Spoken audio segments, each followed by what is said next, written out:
right, hey folks. Today is March 2nd, 2022. Today. And yeah, this is the biweekly Cloud Provider SIG meeting. So yeah, we changed the format a little bit in the last few meetings to do triage first. So I'm gonna go ahead and just start doing triage. I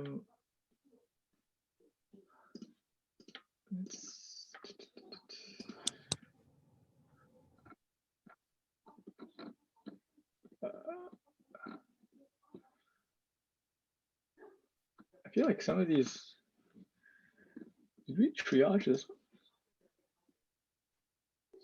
Okay, I see. Okay, so let's start with this one. This is a failing test for the cube control skew test on GC.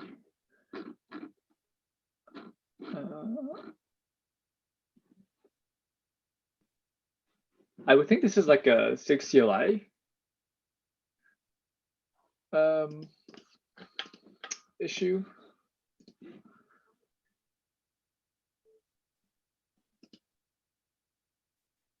Yeah, this is SIG CLI, so I will remove us and add CLI.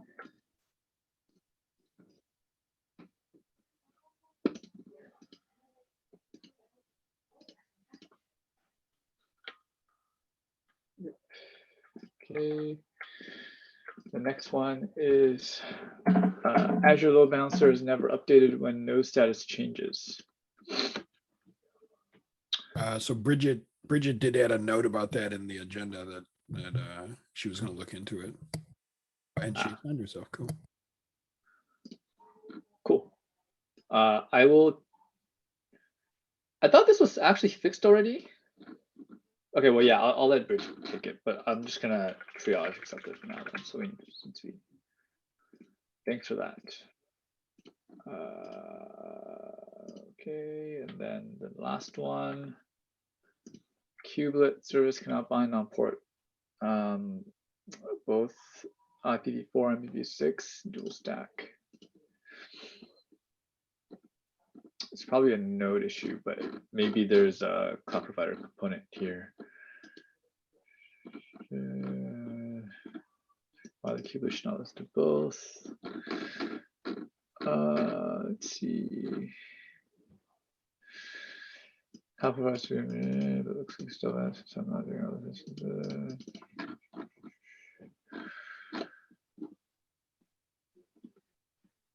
I see. So they were able to get kubelet with dual stack working without the cloud provider, but not with the cloud provider it's not working.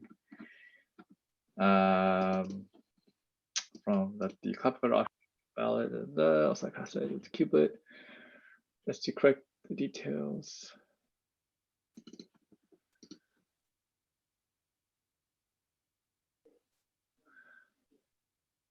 The kubelet providers. Okay, so this seems just like a documentation thing, where if you have a cloud provider, you can't override you can't force dual stack. You have to let the cloud provider do it, which I think is expected. I'll triage accepted. On a side note here, I feel like, is there any way that we could put a PR in to update some of the documentation? Because I'm noticing that last message there about, still valid in 1.23 on the cloud provider. And someone showed up in the chat channel, like the Slack channel, I think a week or two ago, and was also asking, they had some question about this. I've seen it come up multiple times now. And I think people are getting confused because they think that it's been deprecated because the official site docs say it's been deprecated in 1.23. We probably just need to update that or something. Yeah, I agree. Yeah, I think Sorry, just quickly, you mean the cloud provider flag, Miko? Yeah. That's fair. I will say, I believe it has actually been deprecated.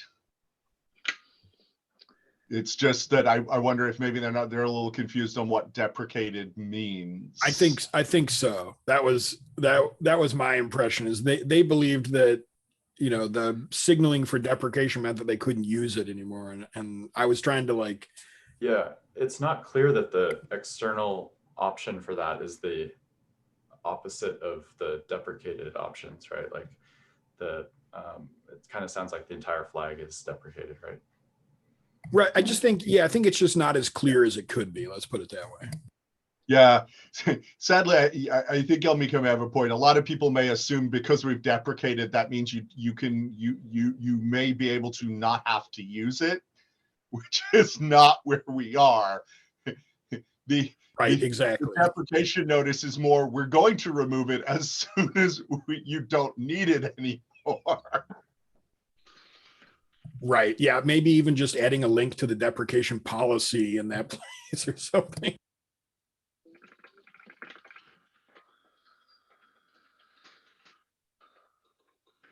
But yeah, I happened to see that comment there, and it made me remember this conversation I had. And then, you know, I've seen it come up multiple times. Yeah, makes sense. Does someone want to own that work to clarify like the docs or the messaging around it and the various components? I mean, yeah, you can assign it to me since I brought it up. Okay, nice. Go to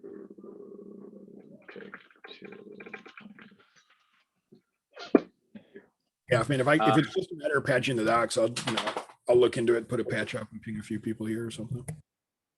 Sounds good, and I can assign you to this issue too. Okay. I think this is similar need for better docs.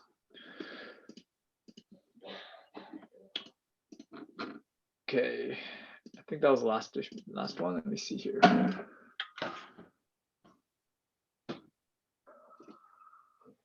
Oh, did this not? Oops.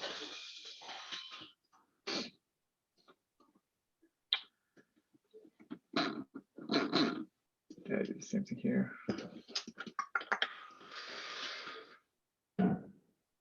Okay. All right.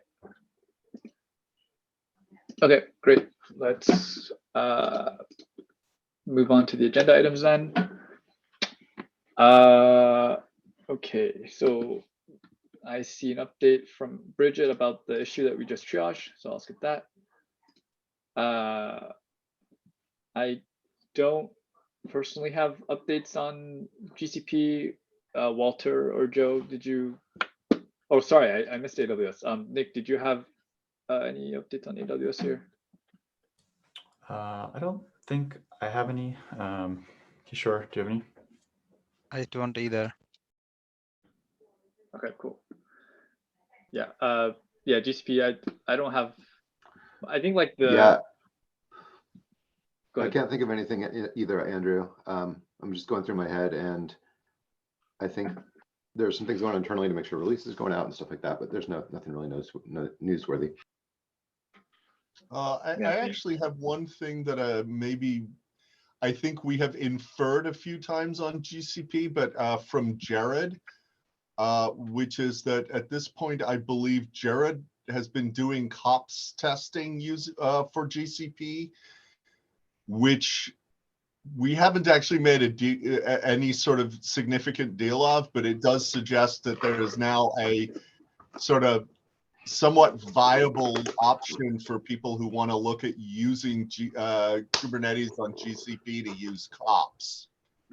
Yeah, he did a couple things there that were interesting. So it's good for HA testing in particular. If you have an HA testing gap, it is a solution. Jared also made sure that the leader migration stuff was integrated not into GCP, but pretty much across the board.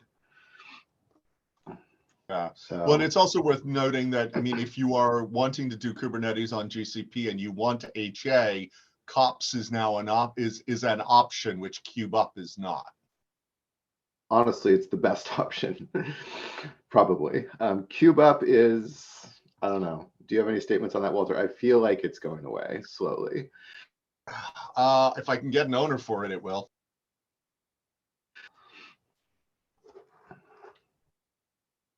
As with all things in open source. Okay, cool. That makes sense. And yeah, Jared, feel free to add anything else on the cops Okay. topic.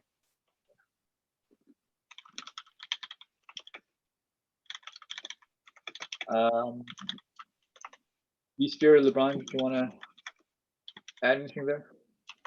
Yeah, majorly just bug fixes, and we're also working on adding a PG pipeline. We don't have support for KOps at the moment, so just looking into using just these E2 framework and using the VMC environments for testing. Yeah, makes sense. I noticed John's with us from IBM too. Hey, John, good to see you. Hey, good to see you. Do you want to provide any notable updates on the IBM provider? No, nothing at this time. Cool. All right. Extraction migration subproject. Oh, so one thing I wanted to discuss about the extraction migration subproject is so you know how we pushed this meeting back to 9 a.m. Pacific? I'm wondering if for the bi-weekly subproject meeting, we want to push it back to a similar time, but on Thursdays. I think it is a good proposal. I think the right way to move forward on this is the same thing we did for this meeting, which is to put it up for a vote. Yeah, you're right. Okay. Andrew to send a doodle. Or you know what? Sure. Or do a vote during next meeting.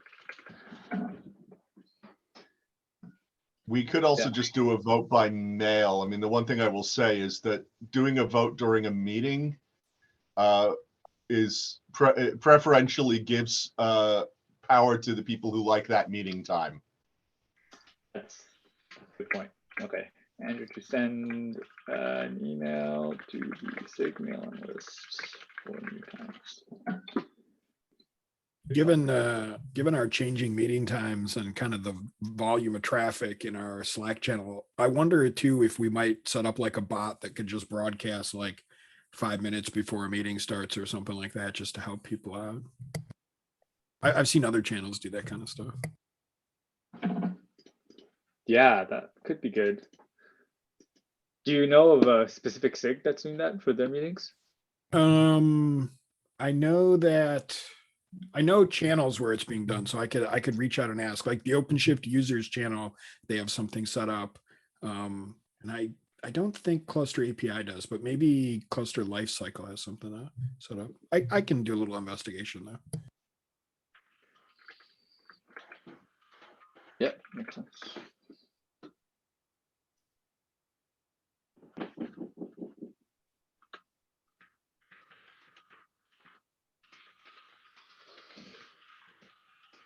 Okay. All right, let's jump into the agenda. Jared, I'm guessing you added that one. All right, go ahead. I was just wanted to quickly, I mentioned, so we do have a couple of, I think, valuable fixes from Andrew coming in on the API server network proxy for people who are interested on the extraction migration. And I was going to put poor Nick under the light and ask where we were with the webbook stuff. Yeah, I made some progress like 2 weeks ago, and then I had to kind of I was pulled into some stuff, so that should wrap up this week-ish, and I think code freeze is what we have like the rest of the month, so I should be able to get an update out maybe by next extraction migration meeting. Okay, reach out if you're having any problems. I think several of us are interested in helping. Yeah, definitely. Yeah, I'll make a commitment for next extraction meeting. Awesome. Thank you, Nick. Sorry about interrupting you there, Andrew. Oh, glad you brought it up so we can go back to the agenda and whatnot. Anything else on that before we go to Jared's topic? Okay, Jared, do you want to go ahead with the leader migration GA? Yeah, sure. So leader migration is planned to graduate to GA this release. However, in order for that to graduate, we need A, an automated test, and B, we need to have like all cloud providers that require migration to at least test this feature. So currently we have the automated test green. You can check the dashboard here. However, we have only 2 providers testing this feature, which is GCP and AWS. So I'm still waiting for input from Azure, OpenStack, and Vista. So this feature haven't got any behavior changes since alpha. I'm thinking so, like it should work. Like if you really try it, you should work at your first attempt. So I'm here to like call for action because the code freeze is coming in 1 month, and we don't really want to miss the deadline. Oh, Just can quickly. Oh, go ahead, Joe. Jared, given what you've done in COPS, is there a low effort path some people could take? Could they leverage some of your work in COPS to do this more easily? Yeah, like the test is neutral about cloud provider, so we just need to plug in the environment variable, like set the cloud provider and set the zones, because it's a zoner. It is like a regional cluster or like cluster across multiple availability zones. So we just need to manually specify that. Otherwise, it should be just automatic. It should just work for any cloud provider. Awesome. I mean, I think that lowers the bar to anybody that was trying to or had intended to do this but hadn't found a path. I think there's now a low effort path. I mean, it's still they've got to make sure that that the KOps configuration maps what they care about, but at least there is an option. The other thing I wanted to ask Jared, and it sort of relates to ease of use, but I thought we actually changed the defaulting behavior between alpha and beta to make it easier to use. Sorry, yeah, it's beta. Sorry for that. Okay. Do we have? I seem to remember we had volunteers in a previous pass. Do we have a list of who those volunteers were? I got input from like SIG Cloud. I think it's a KOps maintainer, like running leader migration successfully with AWS, because AWS is kind of the primary, cloud provider within KOps, which is like the most tested and most used. So I got the signal very quickly. That's great. Elmiko, do you remember who on OpenShift was going to look at this? I mean, it's essentially the team that I'm on, so I'm trying to organize us to do it now. Awesome. But I see that Bridget, like I would love to collaborate with Bridget, because I don't want to try and like take this off Microsoft's plate. But like, so I will reach out to her and just see if give them the opportunity to kind of run this and explain what we've been doing. But if not, like I'll probably end up doing this myself and just just set up a cluster inside of Azure and see if I can run the migration test that Jared linked earlier. Great. Are there any other people we should nudge?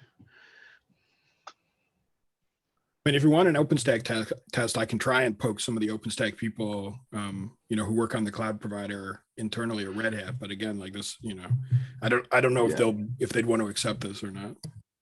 Okay. Yeah, I can't remember. Yeah, if you don't mind just pinging them, I mean, best effort. Okay, yeah, I will. Awesome, thank you.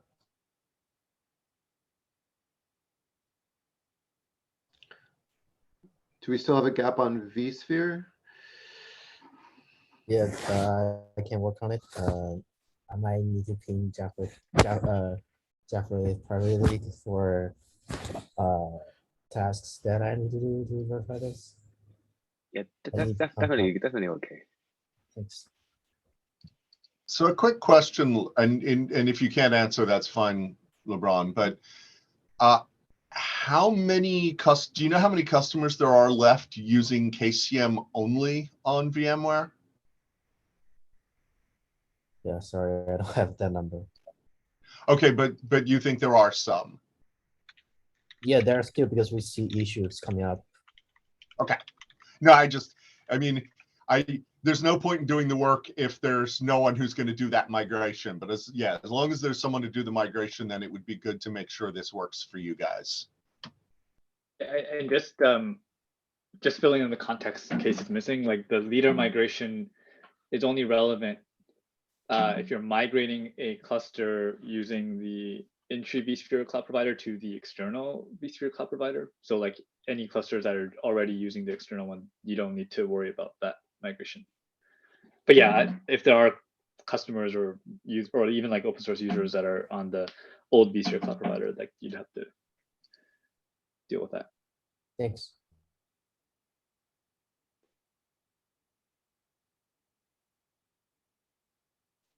I got this question about how many customers are still running KCM only. Like, what's the context here on that one?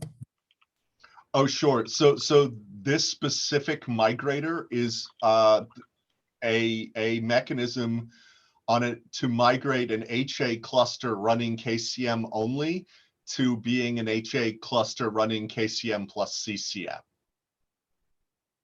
Oh, okay. So it is solving a very particular problem. Yeah, totally.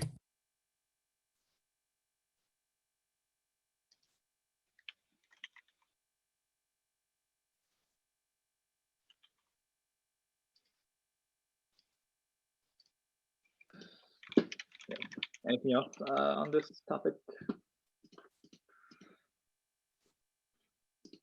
Okay, so this was just the AI I added from triage earlier about our docs. And then I see Nick added the annual report PR. Yeah, so just a rough draft. As part of it, I added a contributing.md, which I heavily borrowed from another SIGs.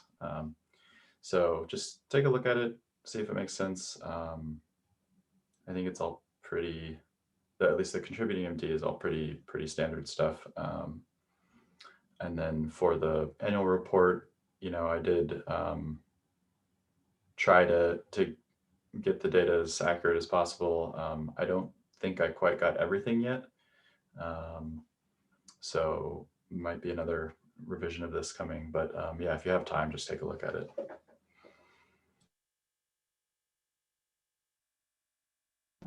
Yeah, that sounds good. Just to make sure folks look at it, I will assign myself. And Walter, can I assign this to you as well to review? Of course. Anyone else want to get assigned right now? Yeah, you can. So it's not... Cool. You could try the SIG Cloud Provider PR reviews user if you want. Do we use that at all? Is that even like mapped to anything relevant anymore? I don't think so. Or at least not anymore. Or I'm sure it still maps to, it probably has like old users on it and whatever. Got it. Okay. Yeah, we should probably fix that. It would be useful. Yeah, agreed. Okay, cool.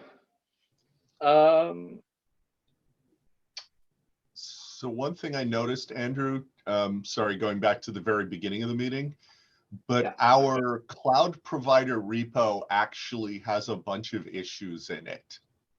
That's a good point. So I went ahead and put a link in the chat if you want to, or you can just do it that way. Easier for me. Okay, yeah. I see. I think so like this one this one has a long conversation with the PR that's already in flight and being reviewed. But sorry, let me backtrack. So you're kind of, I think maybe like process is what we're trying to figure out. Yep. Yeah, so we use these issues at some point as like a roadmap planner. And like we redirected actual user issues to KK because like the staging repo's there and that's where we actually commit changes. Which is reasonable. I had just noticed that like that January 19th was relatively recent, as were, I mean, even some of the ones from the end of last year. So while we don't get a lot in there, I was a little worried that we might have things show up in here and disappear if we're not paying attention. Yeah, agreed. Maybe as a starting point, we should enable the triage label bot to add labels here, and we can just go through it as part of our the beginning of triage every meeting. And I think most meetings we won't even have new ones, but at least it's on our radar. Okay. Enable triage labels for.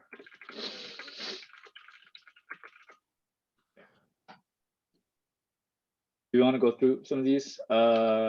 This one, like I mentioned, is like I think we're all in agreement on the fix, but I think we just need to review the fix. Actually, it might be good just to mention. Like I think the more eyes on this, the better, because it does have a ripple effect. Like if there are issues with this patch, the consequences are kind of bad. Like we could end up causing some controllers to misbehave. So I think having as many eyes on this change would be good. Do we have like the SIG networking, at least a SIG networking lead on this, given that it has to do with networking? We don't. So Jordan and I have reviewed it, but yeah, no one on SIG Network. So it would be good to maybe get one person from SIG Network to review this. Yeah, so maybe like either Tim Hawkin or Bowie. Yeah, that sounds good. Yeah. For what it's worth, I know that the Red Hatters who are like raising that issue and have put the PR up, those are some of our OpenStack folks. They're like very keen to get this reviewed. Yeah. It's like definitely for 124, like we should merge this. I've been stalling on it, to be honest, a little bit because I'm kind of steeping on it to make sure it's the right patch. But yeah, I think more eyes is better, and I will actually I'll try to get it approved this week because I know it's important. Okay, well then, if we want it approved, I think the most important thing is just getting someone from SIG networking on it ASAP. Yep, agreed. Yeah, thanks, Andrew Walter. Let me just. I'm also gonna get. I'll also CC Antonio because I know he's kind of familiar with the whole Node IP stuff.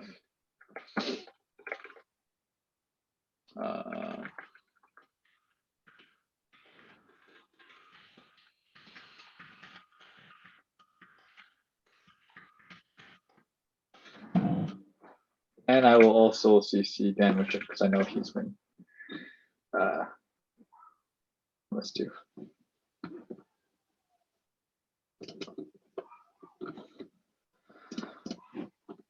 Okay. Right. Hopefully load balancer target services are not deterministic when starting process.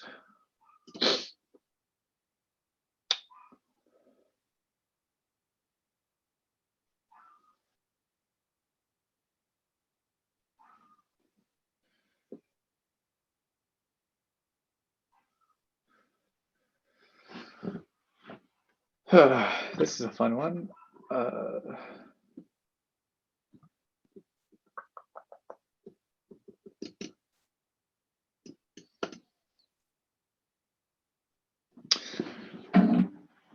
Yeah, this is one of those, like, it is a problem, but it would just reconcile eventually. So it's not urgent. But maybe it might be worth investigating. Does someone want to look at this one?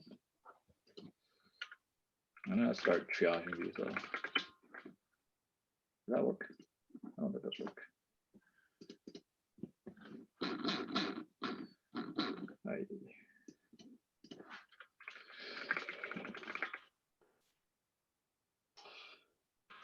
I'm typing today. It's not good. Okay. If someone wants to take that, feel free, but I'll leave it open for now. But it seems legit. Okay, this is a similar one.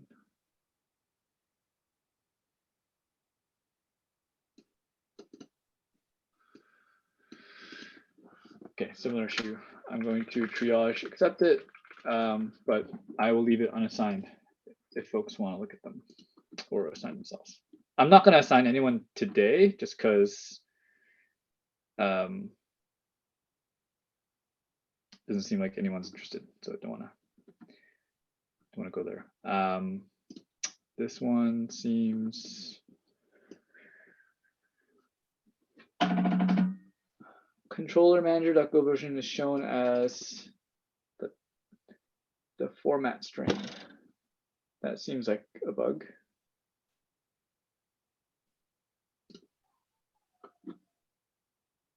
Oh, that's because you need to build it with the version build tag, right?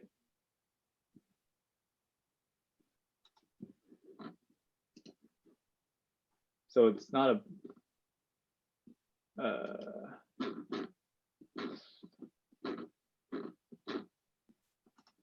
yeah, I'm pretty sure like this is not a bug, just that if you don't compile with the version build tag, then you don't get, like, this is like the version library in client Go or something like that.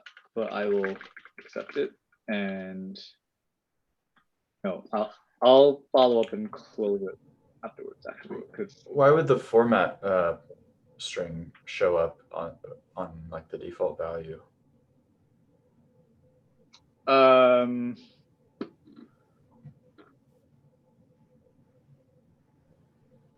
it's just based on what this. Let's see.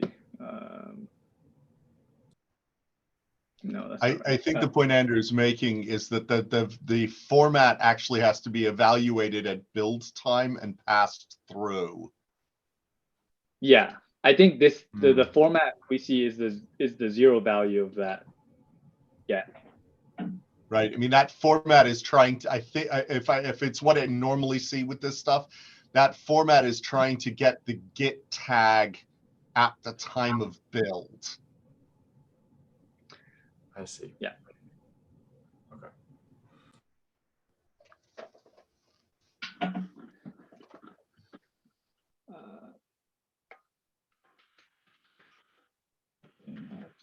Good.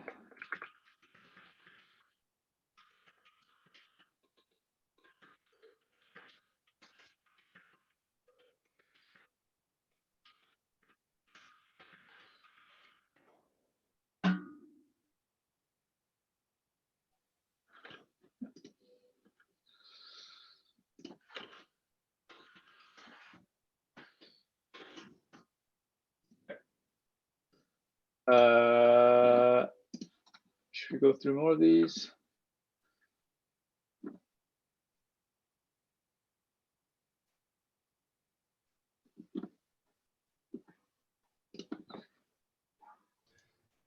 We also, like, when we have this many, we don't necessarily need to go through all of them today. We can sort of do 5 of them at a time until we've knocked this down. Yeah, that sounds like a good plan. So I will look into adding the triage label, so at least for next time we can keep a track of what we looked through and what we didn't. So that sounds good. All right, and that's it for the agenda. Anything else folks wanted to discuss? I just popped in here like a minute ago, Andrew, but I went to look at the new time, and at the top of the agenda note stock, it still has the old one. So Good call. Thanks for that. And then I don't know if this is being published in the Kubernetes community calendar, but I went to look there too for the new time and didn't see it there. Okay. I will update that. Update new SIG meeting time.